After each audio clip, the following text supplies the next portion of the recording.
네, 사도신경 5번째 시간입니다. 오늘은 예수님의 그 승천과 재림에 대해서 살펴볼 것입니다. 5가 하늘에 올라가신 예수님은 다시 오실 거예요. 우리가 오늘 배울 사도신경의 고백은 하늘에 오르사 전능하신 하나님 보좌 우편에 하나님 우편에 앉아 계시다가 저희로서 산자와 중자를 심판하러 오시리라. 문답은 20일 부활하신 예수님은 40일 후에 어디로 가셨나요? 하나님이 계시는 하늘로 올라가셔서 하나님 보좌 우편에 앉으셨어요.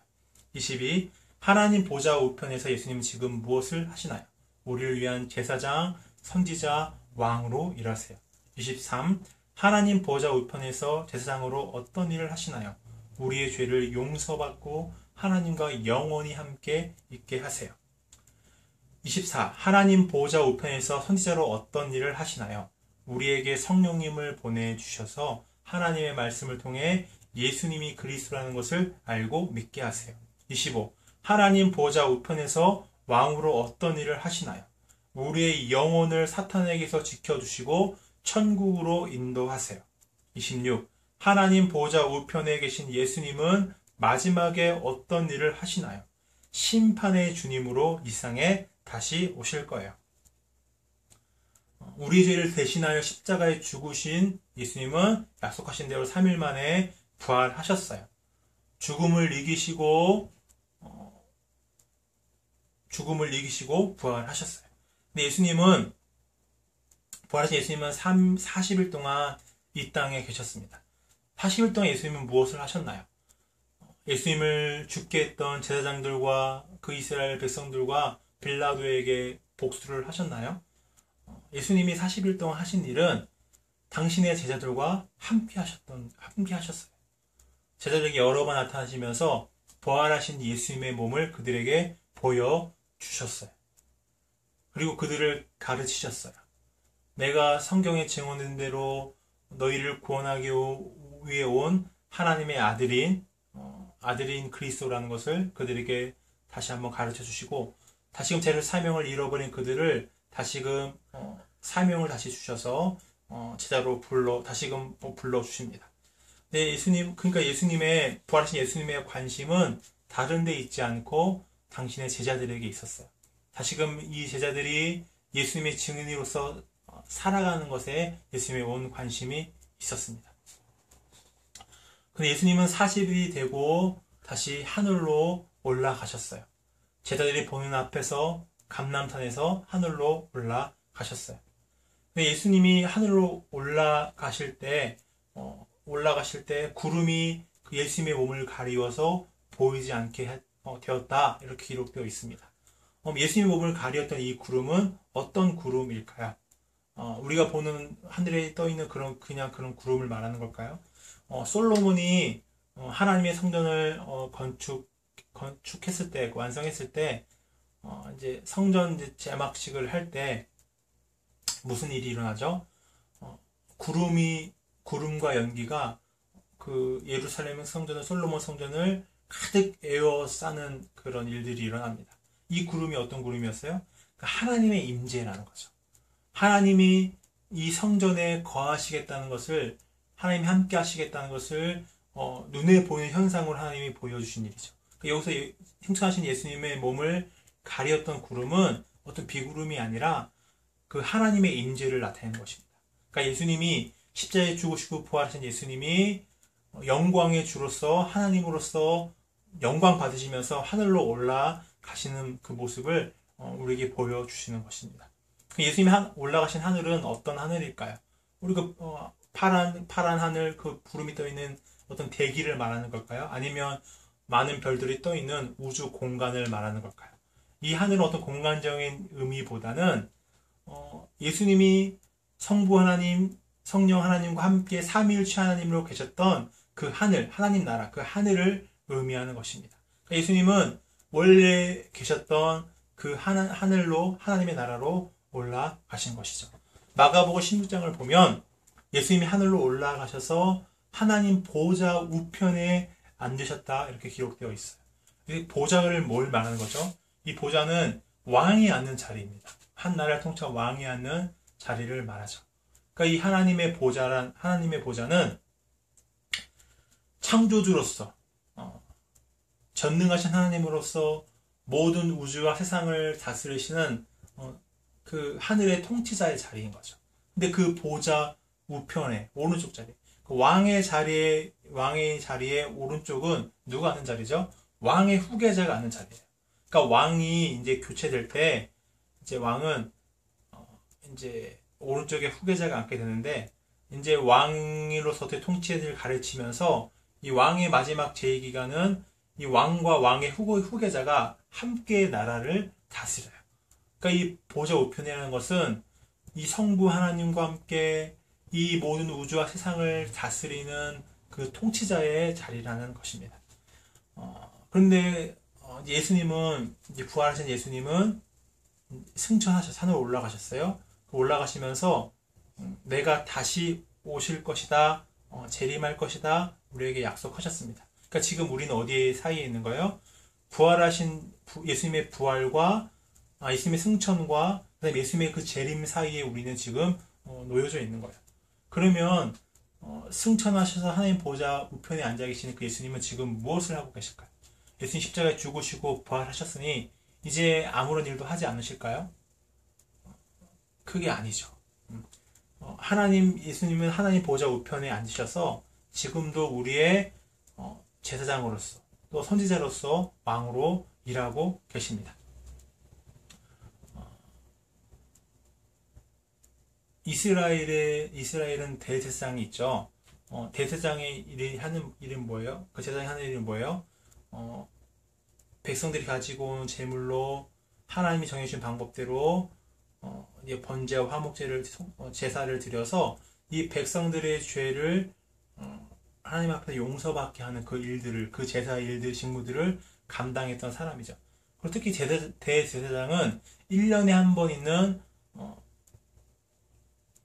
1년에 한 번 있는 속죄 제사를 드리는 날이었어요. 이제 1년에 한 번 있는 속죄 제사를 드리는 그 일들을 감당했는데, 그때는 1년에 한 번은 대제사장이 그 지성소로 나아갈 수가 있어요. 성전은 이제 성소와 지성소로 나뉘어져 있죠. 지성소는 하나님의 법궤가 모셔져 있는 곳이죠. 그러니까 하나님의 임재를 나타내는 곳입니다. 근데 거기는 아무도 들어갈 수가 없는데 대제사장만이 1년에 한 번 그 지성소에 들어갈 수 있었어요. 그래서 모든 백성들의 죄를 속하는 이제 속죄 제사를 드린 이후에 지성소로 나아갈 수가 있었는데, 대제사장의 그 예복에는 가슴에 12개의 보석이 박혀 있었어요. 이 12개에 박혀 있는 보석은 뭘 의미할까요? 이스라엘 12지파를 상징해요. 그 보석 하나하나에 이스라엘 12지파의 이름이 하나하나 새겨져 있었어요. 그러니까 이스라엘 대제사장은 이스라엘 모든 백성들을 대표해서 하나님 앞에 나아가는 사람이었다는 거죠. 근데 우리는 죄인으로서 하나님 앞에 나아갈 수가 없었죠. 근데 예수님이 우리의 대제사장으로 오셔서 우리의 죄를 영원히 속하고 용서받는 그 단 한 번의 제사를 예수님이 드리셨어요. 어디서요? 십자가에서요. 그 제사의 제물은 누구였죠? 예수님이 제물이셨어요. 예수님이 우리의 모든 죄를 짊어지는, 대신하는 제물이 되셔서 우리의 죄를, 과거, 현재, 미래 그 모든 죄를 깨끗게 하는, 용서받는 그 단 한 번의 제사를 드렸다는 거죠.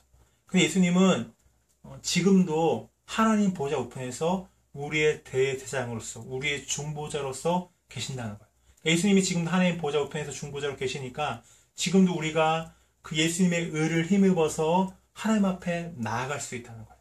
우리가 죄를 지을지라도 진실한 마음으로 예수님의 이름을 의지함으로 회개할 때 우리의 죄는 용서받을 수가 있고, 또 우리가 하나님의 뜻대로 구하는 기도가 하나님께 상달될 수가 있는 거죠. 그리고 하나님은 그 기도에 응답하시라는 겁니다. 그리고 예수님은 우리의 선지자로서 지금도 일하고 계세요. 선지자가 하는 일이 뭐죠? 하나님의 뜻을 백성들에게 전하고 가르치는 일들을 했었어요. 근데 예수님은 지금도 우리의 선지자로서 일하고 계신다는 거죠. 예수님이 하늘로 올라가신 다음에 우리에게 보내주신 분이 누구죠? 성령님이세요. 성령님은 그리스도의 영이에요. 성령님 하시는 가장 중요한 일은 우리에게 예수 그리스도를 나타내 주신다는 거예요. 성령님이 역사하셔서 이 성경의 계시를 통해 예수님이 누구신지를 우리에게 밝히 알려주시죠. 우리는 죄인이고 이 죄를 용서받고 해결할 수 있는 유일한 길은 하나님의 아들이신 우리의 십자가에 죽으시고 부활하신 예수 그리스도를 믿음으로만 용서받고 하나님께 나아갈 수 있다는 그 진리를 성령님은 깨닫게 해주십니다. 이 성경을 통해 깨닫게 해주세요. 그리고 그것을 믿는 믿음을 우리에게 주세요. 그래서 예수님 십자가 사건과 시간적으로 2000년이나 떨어진 우리가 또 공간적으로 예루살렘과 한국이라는 엄청난 공간적인 거리를 둔 우리가 지금도 예수님을 깨닫고 예수님을 믿고 예수님 나의 주님으로 영접하고 구원받을 수 있는 이유는 성령께서 지금도 우리 안에서 일하시기 때문이에요. 예수님이 성령을 통하여 우리의 선지자로 지금도 일하고 계시기 때문이에요. 그 예수님은 모든 세상의 왕으로 우리를 다스리고 계세요. 이 세상의 왕들은 백성을 어떻게 다스리죠? 어떤 군사나 어떤 돈이나 무기로 백성들을 위협해서 그들의 몸을 다스립니다. 그들의 몸을 지배하죠. 그러나 우리의 왕이신 예수님은 우리의 몸을 다스리시는 분이 아니라 우리의 마음을 다스리시는 분이에요. 예수님은 성령님을 통해서 우리에게 하나님을 알려주시고 또 하나님을 사랑하게 하시고 하나님의 말씀에 기쁘게 순종할 수 있도록 우리를 다스려 주십니다. 우리의 왕이신 예수님은 항상 하나님의 자들을 유혹하고 망가뜨리려 하는 그 사단의 거짓말과 유혹에서 우리를 지켜주세요. 그래서 예수님의 보호 속에 있는 예수님 자신 우리의 영혼은 그 누구도 빼앗을 수가 없는 것입니다. 하나님의 보좌 우편에서 지금도 우리의 제사장으로서 우리의 선지자로서 우리의 왕으로 일하고 계신 예수님은 이 땅에 다시 오실 것입니다. 예수님이 하늘로 승천하실 때 그 모습이 구름에 가려 보이지 않게 되었을 때 제들 앞에 그 두 명의 천사가 나타났죠. 그리고 너희가 어찌하여 서 있느냐? 너희가 본 모습 그대로 예수님은 다시 오실 것이다. 이렇게 말합니다. 예수님은 다시 오실 것입니다. 그럼 예수님이 다시 오시는 것을 예수님의 재림이라고 하는데 이 땅에 다시 오시는 예수님은 어떤 분일까요? 지금 우리나라에 재림 예수라고 주장하는 사람이 한 50명쯤 돼요. 그 중에서 몇 분은 이제 나이가 들으셔서 병이 들어서 돌아가시기도 하셨어요. 그런데 그들이 거짓말일 수밖에 없는 것은 재림하시는 예수님은 어떤 예수님이냐면 2000년 전에 인간의 몸을 입고 이 땅에 태어나시고 역사 가운데 오셔서 우리의 죄를 지시고 십자가에 죽으시고 부활하신 그리고 승천하신 그 예수님이라는 것이죠. 그럼 지금 재림 예수라고 주장하는 그 사람들이 2000년 전에 우리를 위해 십자가에 죽고 부활했던 그 예수님은 아니죠. 그래서 그들의 재림 예수가 아니라는 것이 너무나 쉽게 드러나게 되는 거예요. 그리고 예수님은 언제 오십니까? 예수님이 오실 날은 아무도 알 수 없죠. 심지어 이건 아들도 예수님은 자기 아들인 자신도 모르고 오직 아버지만 아신다고 말씀하셨어요. 예수님은 오실 날은 아무도 알지 못해요. 그래서 그날이 도둑과 같이 도둑이 예고하고 집에 오지 않죠. 그처럼 예고 없이 갑작스럽게 예수님의 재림은 임할 것이라고 성경은 말씀하고 있어요. 그리고 2000년 전 예수님이 오실 때는 예수님이 초라한 아기의 모습으로 오셨어요. 왜냐하면 그때 초림 예수님은 우리의 죄를 대신하시고 고난당하시고 죽으러 오신 예수님이었기 때문이에요. 그러나 재림하시는 예수님은 그 영광스러운 부활의 몸을 가지고 이 땅에 오십니다. 그리고 예수님이 재림하실 때는 수많은 천군과 천사들이 예수님과 함께 이 땅에 오게 되죠. 그리고 예수님의 다시 오심은 한 지역에서만 볼 수 있는 것이 아니라 전 세계에서 동시에 예수님의 재림을 볼 수 있다고 성경은 말씀하고 있어요. 그러면 예수님은 왜 다시 오실까요? 초림 예수님이 우리 죄를 속하고 우리를 구원하시기 위해 오셨다면 재림하신 예수님은 이 모든 세상과 모든 사람들을 심판하시기 위해 오십니다. 이제 사람들은 이 심판에 대해서, 영원한 형벌인 지옥에 대해서 잘 믿지 않으려고 해요. 그냥 쉽게 무슨 사랑의 예수님이 뭐 심판을 하시냐, 사랑의 하나님이 무슨 지옥을 만들어 놓으셨냐, 이렇게 말을 합니다. 그런데 하나님은 사랑이시지만 하나님은 거룩하신 하나님이세요. 지금 인간이 죄인이 된 이후에 이 세상은 죄로 인해 오염되었죠. 이 세상은 그 죄의 결과로 인해 신음하고 고통받고 있어요. 그래서 힘이 있는 사람은 약한 사람을 억압하죠. 그들의 것을 착취하고 그들을 죽이고 그들을 핍박합니다. 그래서 지금까지 수많은 사람들의 눈물과 고통의 신음소리를 하나님은 들으셔야 했어요. 근데 하나님이 그들을 심판하지 않는다면, 그런 죄와 악을 하나님이 심판하지 않는다면 과연 그런 하나님을 사랑의 하나님이라고 할 수가 있을까요? 과연 공의가 없는, 정의가 없는 하나님을, 거룩하지 않은 하나님을 우리가 왕으로 인정할 수가 있을까요? 그거는 불가능한 거죠. 그러니까 하나님의 사랑은 거룩하신 사랑입니다. 하나님이 이 죄와 악이 세상에 가득합니다. 예전에 이 죄와 악이 세상에 가득해서 하나님은 물로 심판하셨죠. 하지만 노아에게 무지개를 통해서 다시는 이 세상을 물로 심판하지 않겠다 약속하셨습니다. 근데 하나님이 그 이후로 왜 오랜 시간 동안 이 죄와 악으로 가득한 세상을 심판하지 않으셨을까요? 왜냐하면 하나님이 택하신 사람들이 모두 구원받게 하시기 위해서. 그러니까 하나님은 택한 사람들이 모두 구원을 받기까지 참으셨던 거죠. 오래 참으셨던 거죠. 하지만 택한 사람이, 하나님이 정한 사람들이 모두 정한 사람이 구원받는 그 날이 되면 예수님은 다시 오실 것입니다. 그래서 모든 죄와 악을 심판하시고 모든 사람들이 자기들의 그 죄로 인해서 예수님께 심판받고 영원한 형벌인 지옥에 던져지게 될 것입니다. 그러나 예수님을 믿는 사람들은 이미 예수님이 그 죄값을 다 치루어 주셨죠. 그래서 그 형벌을 면하고 오히려 예수님의 그 부활의 몸을 입고 하나님의 나라에 들어가게 되는 거죠. 그러니까 예수님이 다시 오신 날은 예수님을 믿지 않고 자기 마음대로 살았던 사람들에게는 두렵고 두려운 슬픔의 날이 될 거예요. 그러나 예수님을 믿으며 그 말씀의 기쁨으로 순종했던 자녀들에게는 예수님 다시 오시는 날은 기쁨의 날이고 기다렸던 승리의 날이 되는 것입니다. 예수님은 약속대로 다시 오실 거예요. 비록 예수님이 오시는 것이 더디게 보이지만 이 하나님의 때가 되면 예수님은 반드시 오실 것입니다.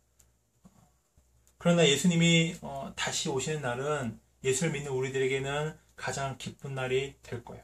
우리의 모든 슬픔과 고통이 끝나고 그 사랑하는 하나님과 영원히 함께하는 하나님의 나라에 들어가게 될 거예요. 우리는 그 날이 빨리 오기를 기도하며 그 날을 기다려야 되는 거죠.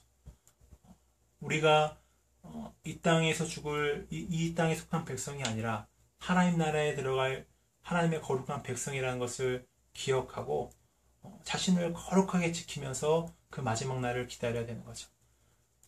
사탄의 유혹과 내 안에 있는 죄와 날마다 싸우면서 거룩하게 자신을 지켜나가야 합니다. 매일매일 깨어서 기도하며 예수님의 말씀대로 순종하는 그 깨어있는 삶을 우리는 살아야 하는 거죠. 만약에 우리가 그렇게 거룩하게 자신을 지키며 그 예수님의 재림을 기다리는 그 거룩한 삶을 살아갈 때 우리는 갑작스레 임한 그 예수님의 재림을 우리는 당황하지 않고 두려워하지 않고 기쁘게 예수님을 맞이할 수 있는 것입니다.